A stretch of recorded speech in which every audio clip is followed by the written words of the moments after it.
Boa noite, meus queridos amigos do grupo de oração Trindade Santa. Meu nome é Vânia Reis, acho que vocês me conhecem. Nós aqui da paróquia São Camilo estamos no Ministério da Formação, iniciando o nosso curso de perseverança virtual, né? Esse nosso segundo encontro, e vamos hoje conversar com o Rosário, que faz parte da apostila. E aí você vai me falar, mas Rosário? Você vai ver que ela vai ser legal. Primeiro vamos iniciar como inicia o Rosário. Pelo sinal da Santa Cruz, livrai-nos Deus nosso Senhor dos nossos inimigos. Em nome do Pai, do Filho e do Espírito Santo. Amém. Assim estaremos protegidos. E essa oração é uma oração poderosa do tempo dos apóstolos. E ela nos ajuda nesse processo de construção que foi o Rosário e nesse processo de chegar mais perto da intimidade de Deus. Então vamos lá. Rosário. Você vai falar assim, eu já rezo tanto tempo, o que eu tenho a aprender hoje? Aí eu falo para você, se você reza como eu rezava, você vai ter uma boa oportunidade de aprofundar e ver que beleza que é essa oração, né? Descobrir ela. A ordem não vamos ver, porque aí é demais, vocês já estão muito sabidos. Mas é importante a gente ver uma outra dimensão que muito pouco se faz e se fala. O Papa João Paulo II, na carta apostólica dele, Rosarium Virginis Maria, ele ressalta a parte orante e a contemplativa do Rosário. Orante eu sempre soube, mas, para falar a verdade, o Rosário nunca foi uma oração que me atraísse.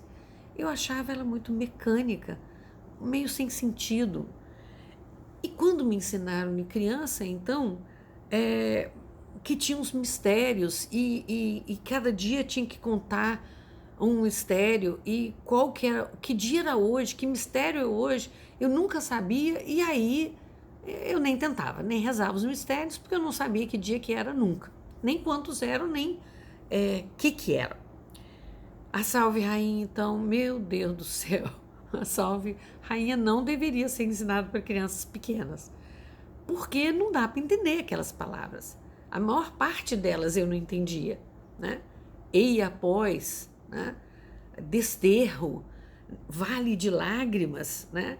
Degredados filhos de Eva, o que é isso? É uma linguagem que muitos adultos, vamos lá falar de verdade, até hoje não devem saber o seu significado. Essa, mecanicamente. E aí, não tem uma oração, não tem a força de uma oração. Ele tem a força de me acalmar, ele tem a força de fazer com que minha mente foque em Jesus, em Maria, mas não é uma oração poderosa. Eu não conseguia nem entender, nem decorar. Imaginar, tudo bem, eu era um orante de meia tigela, né? Mas eu não conseguia imaginar Santa Teresa de Jesus, que dizia, no rosário encontrei os atrativos mais doces, mais suaves, mais eficazes e mais poderosos para me unir a Deus. Como? Como com aquelas orações? Como? Eu não entendia como. E aí então eu fui atrás de amadurecer minha fé, né? E depois descobri que, na verdade, até aquele momento, eu nunca tinha rezado um terço. Vamos falar sério. A primeira descoberta era que não se reza um terço sem uma intenção. Você tem um pedido para fazer. Aquela é uma oração de pedido para Deus. Um terço sem intenção é jogado fora. Não é jogado fora. É palavras que servem para uma aproximação muito tímida com Maria e com Jesus, muito tímida. Eu preciso colocar a minha mensagem. É como se eu tivesse assim, eu tenho um tesouro na minha mão e eu quero enviar, mas sem destinatário. Para quem é? É para eu me tornar uma pessoa melhor, para parar com essa história da pandemia, tirar meu medo? Ai, meu Deus, atender tantas crianças que estão passando fome, famílias, ele tem que ter uma intenção, eu tenho que ir atrás dessa intenção. Então eu fui continuando a minha busca e descobri que essa é uma oração construída desde a Idade Média. Na verdade, começou com pessoas que não sabiam rezar os salmos. E aí, primeiro até eram só Pai Nossos, a Ave Maria nem tinha sido criada. Depois, então, surge a primeira parte da Ave Maria, e depois dessa primeira parte, que se rezava durante muito tempo, só na época, no século XIII, é que então se acrescenta o nome de Jesus. E a segunda parte da Ave Maria, na verdade, só algum tempo depois. Então, ela foi um processo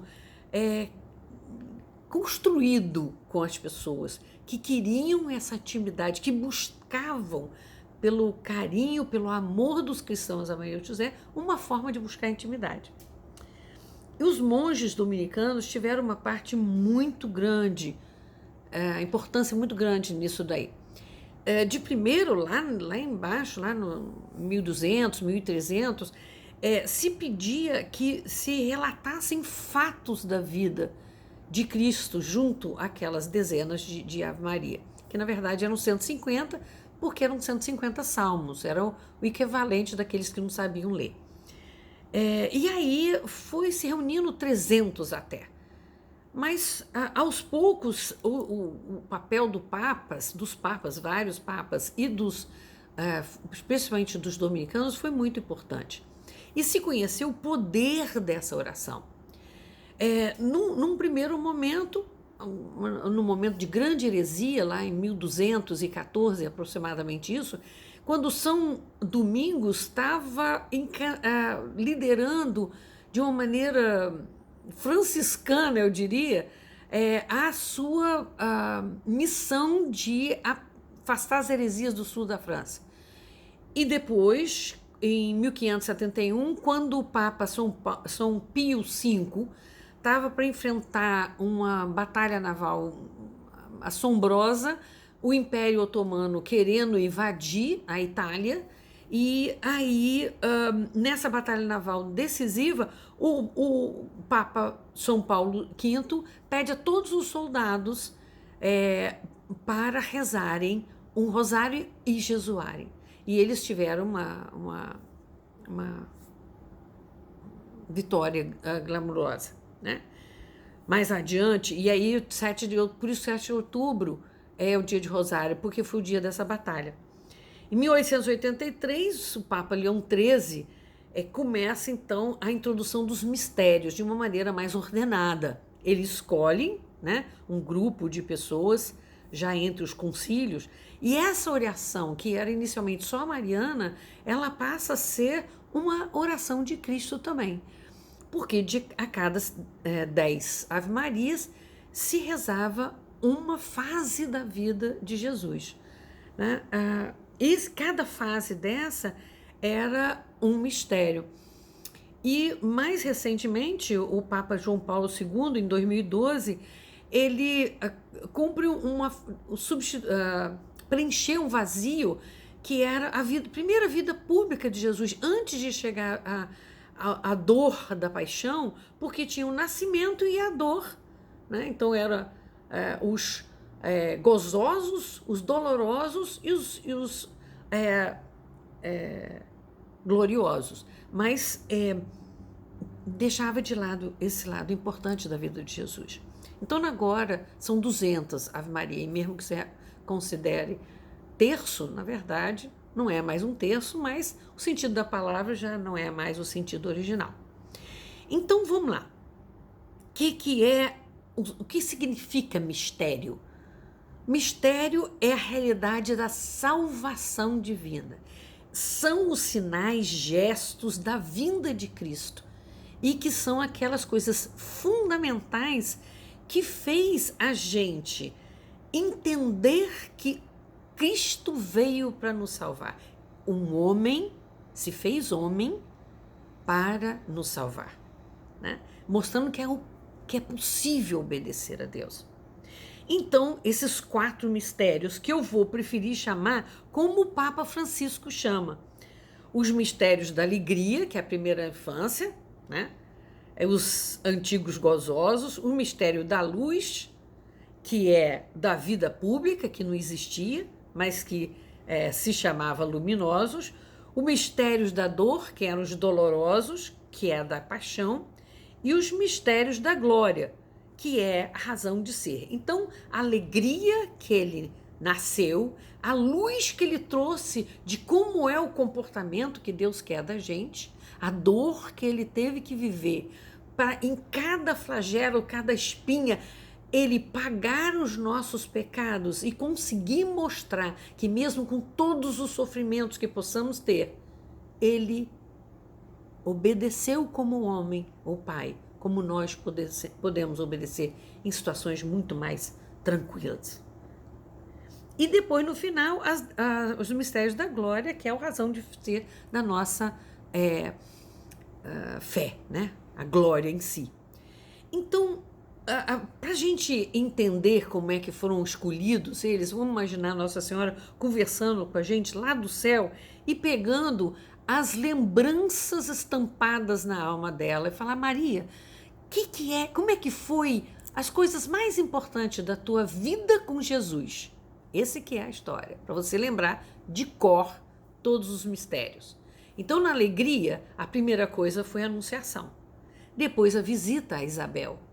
Depois disso, a alegria de ser apresentada no templo, aquele menino, né, para a igreja, e ter a profecia de Simeão e de Ana, que reconheceu ele como Deus. Depois, a apresentação do templo dele lá com os doutores, aos 12 anos, que preocupou os pais, mas era a missão de Cristo. Então, essa foi a fase marcante da vida dele. Os mistérios da luz, que foram os que João Paulo II trouxe para a gente. O batismo de Jesus, que não precisava batizar.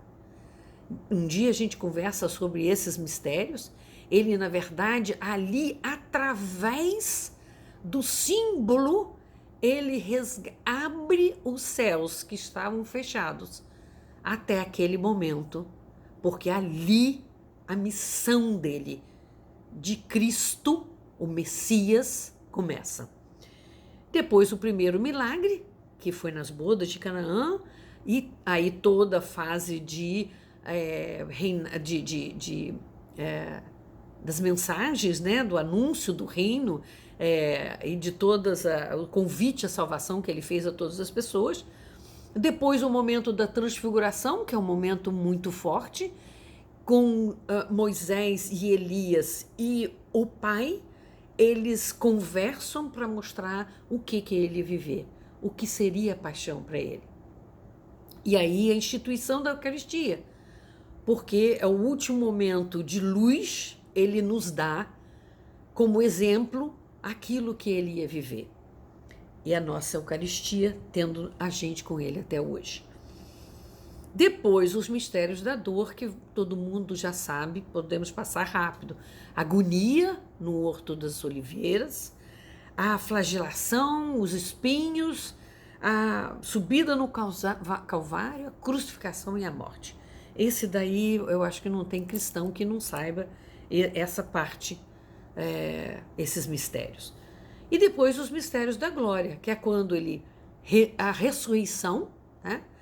A ascensão dele aos céus, quando depois ele manda o Espírito Santo para a gente, a vinda de Nossa Senhora, a subida, melhor dizendo, aos céus de Nossa Senhora, claro que ele quer a mãe dele lá, com corpo e alma, e depois a coroação dela como rainha da terra e dos céus, né? Como está lá em Apocalipse. Então, eu posso aprofundar minha intimidade com Jesus com essas reflexões. E aí, para que eu possa entender, eu preciso ter aquilo que eu abandonava de rezar, porque eu não sabia que dia que rezava o quê. Então vamos lá. Que dia que começa a semana para você? Para mim é segunda-feira. A igreja fala que é domingo, mas vamos lá. Para nós trabalhadores é segunda-feira. Então, segunda-feira são os primeiros. Mistério da alegria. Depois, na segunda-feira, como era na tradição, não era ordem cronológica. Então, são os primeiros 3 que tinham. Então, os mistérios da alegria, os mistérios da dor, os mistérios da glória e, por último, que foi construído para a gente, por último, os mistérios luminosos. Então, vamos lá. Segunda, terça, quarta, quinta. Quando é sexta, quando que começa seu fim de semana? Sexta-feira. Então, sexta-feira começa tudo de novo. Os de alegria, no sábado, os da dor, e no domingo, a glória de Deus, que a gente está lá recebendo a nossa comunhão. Então, esse que dia que eu rezo, o que está resolvido com você para sempre. Esse problema você não tem mais. Então vamos para a natureza da alma do rosário. A gente precisa ter um ritmo tranquilo, demorado para refletir, calmo para a gente para refletir. Através desse momento em que eu vou refletir os mistérios, é que eu vou fazer uma pequena leitura orante, Léxio Divina, que a gente vai ver no próximo quinta-feira, em que eu então vou me colocar, vou escutar aquela palavra. Então vamos lá, Anunciação, eu vou lá, Lucas 2, e vou ler sobre como é que Maria recebeu. Lucas ou qualquer um dos evangelhos. Depois desse momento, eu vou fazer essa reflexão, me colocando no lugar. Então, Maria, me dá sua força, Maria. Eu não tenho a tua coragem, uma menina que nada sabia, enfrentar essa responsabilidade. Espírito Santo, vem até mim, me dá esse poder, me dá o poder de enfrentar o medo de me dedicar inteiramente a Jesus.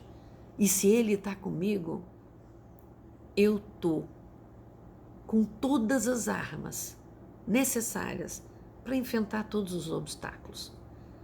Assim, eu consigo encerrar a nossa conversa com que o Papa João Paulo II colocou de uma maneira muito... Aliás, primeiro, o João Paulo II que fala: eu vou percorrer as cenas do Rosário e frequentar a escola de Maria para ler Cristo, penetrar em seus segredos, compreender a sua mensagem numa escola de Maria ainda mais eficaz, quando se pensa que ela é que dá, porque ela está com o Espírito Santo e sempre esteve, né?